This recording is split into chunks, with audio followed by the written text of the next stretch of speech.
RP Notícia, primeira edição. Apoio Cultural Sorvetes Jundiá. Praticar alegria faz bem. Hoje é terça-feira, dia 14 de abril de 2015. Começa agora o RP Notícia, primeira edição. E hoje você vai ver que após um período complicado por conta da crise econômica em 2014, mercado de trabalho em Jundiaí apresenta melhora e volta a contratar. Com o aumento de suspeita de casos de dengue em Jundiaí, um hospital da cidade criou uma ala especializada no atendimento aos pacientes com sintomas da doença. E ainda, você tem criança em casa? É preciso prestar bastante atenção à classificação etária dos brinquedos. Isso e muito mais agora no RP Notícia, que já está no ar.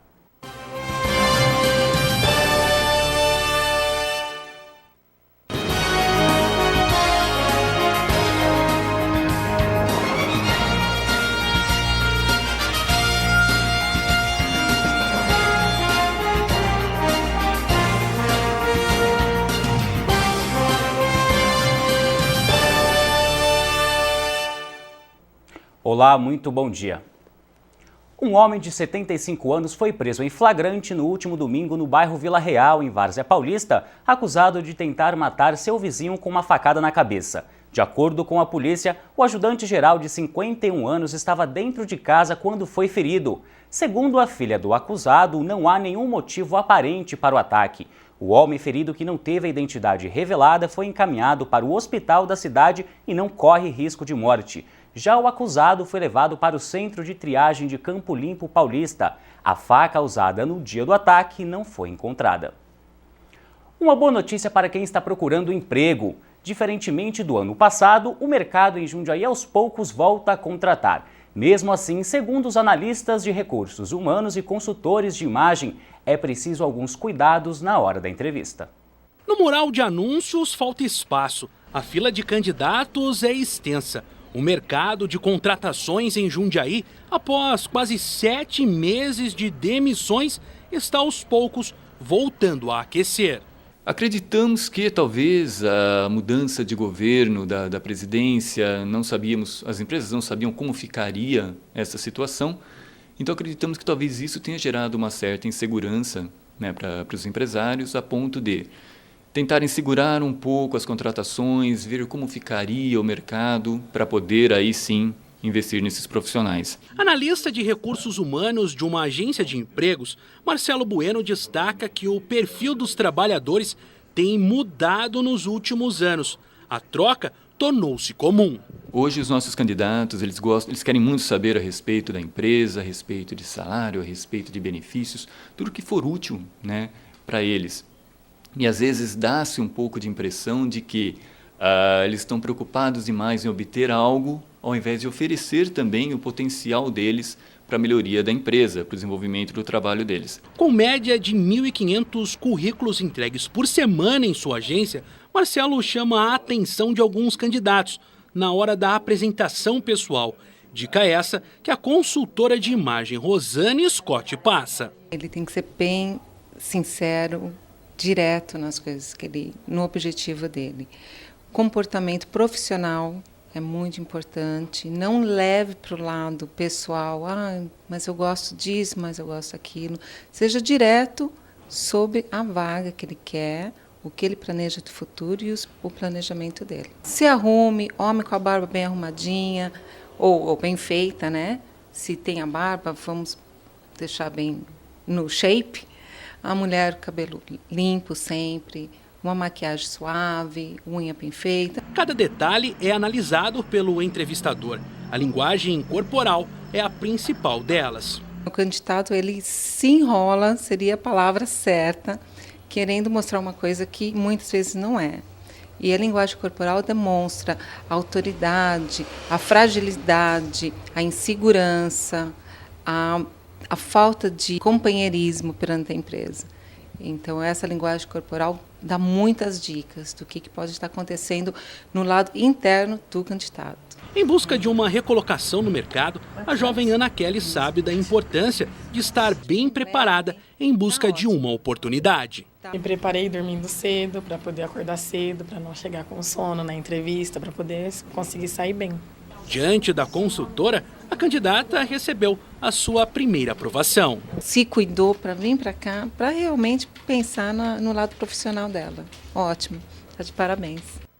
E dados do Instituto Brasileiro de Geografia e Estatística, o IBGE, apontam que a taxa de desemprego no trimestre encerrado em janeiro de 2015 é de 6,8%, ficando acima do registrado no mesmo período de 2014, quando chegou a 6,4%, e superior do trimestre encerrado em outubro, com 6,6%.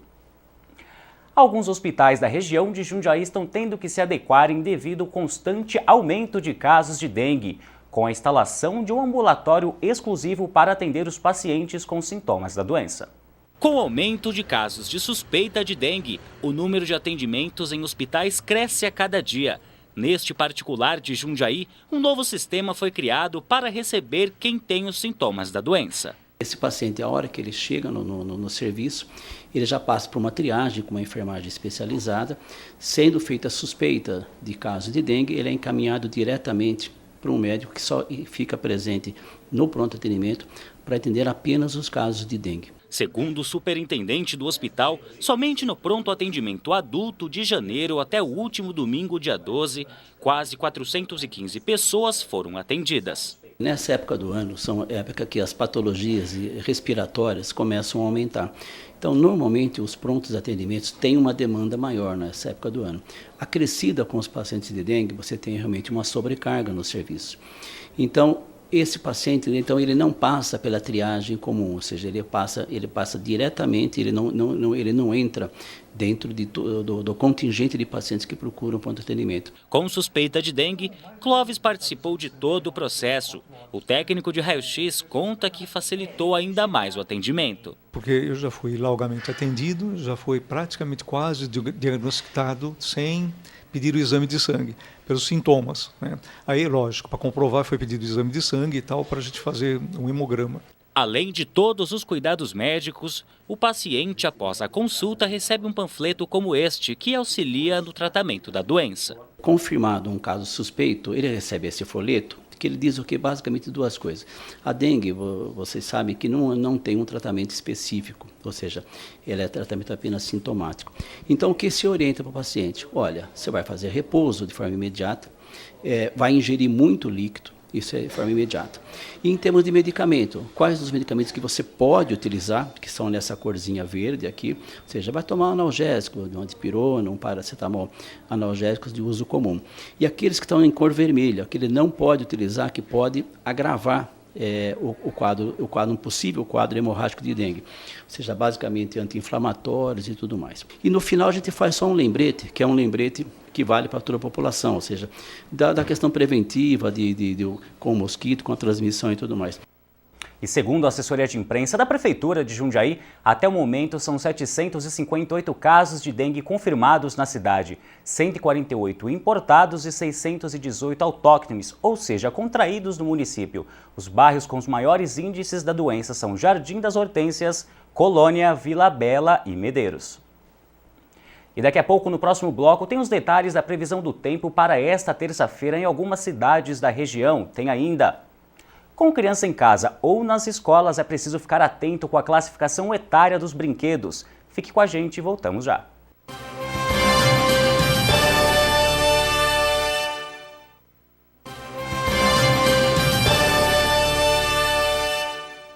Estamos de volta e agora a gente fala da previsão do tempo. A tão esperada chuva para hoje não deve aparecer. Segundo a meteorologia, ela deve chegar a partir de amanhã de forma rápida, porém intensa. Veja agora como fica o tempo para hoje em algumas cidades da região. A tarde em Jundiaí será de sol com algumas nuvens. Segundo a meteorologia, não deve chover nesta terça-feira.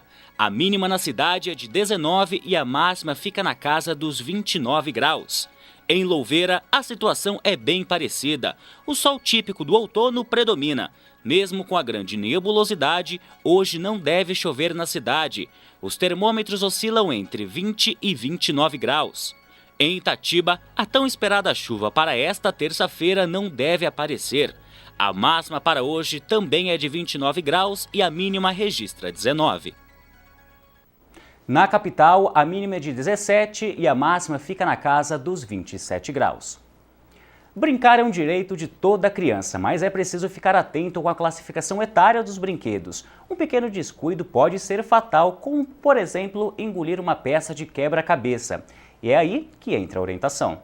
Crianças e brinquedos. Um está diretamente ligado ao outro, mas nem sempre a combinação pode estar de acordo. Para os pais, fica a obrigação de supervisionar esta relação. Para comprar um brinquedo, a gente tem que verificar o selo do Inmetro, né, para ver se é indicado para a idade da criança.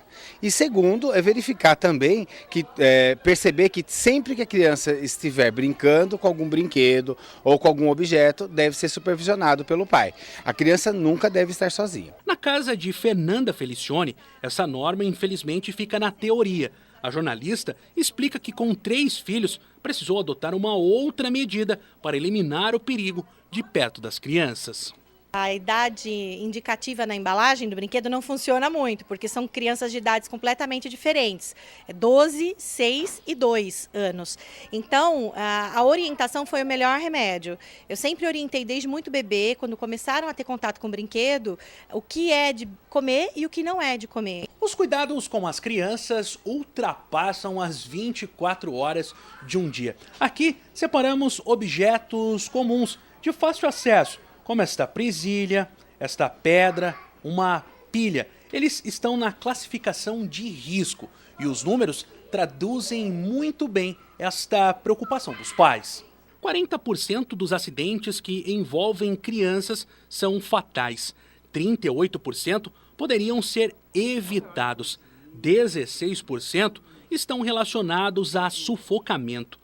O médico pediatra José Carlos Pereira Júnior cita um outro cuidado que os pais devem ter com os filhos: presentear em excesso. Não passa semana sem que uma criança ganhe algum presente.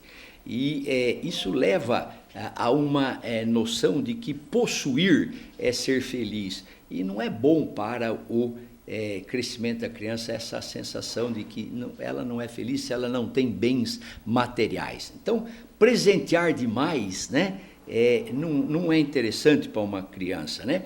Nem a criança também valoriza os presentes que recebe. É muito difícil hoje criança que consegue guardar os seus presentes, né? E termina aqui o RP Notícia, primeira edição. Você acompanha tudo o que acontece na região durante a programação e às 7 horas da noite com o Leandro Moretti. Uma boa tarde para você.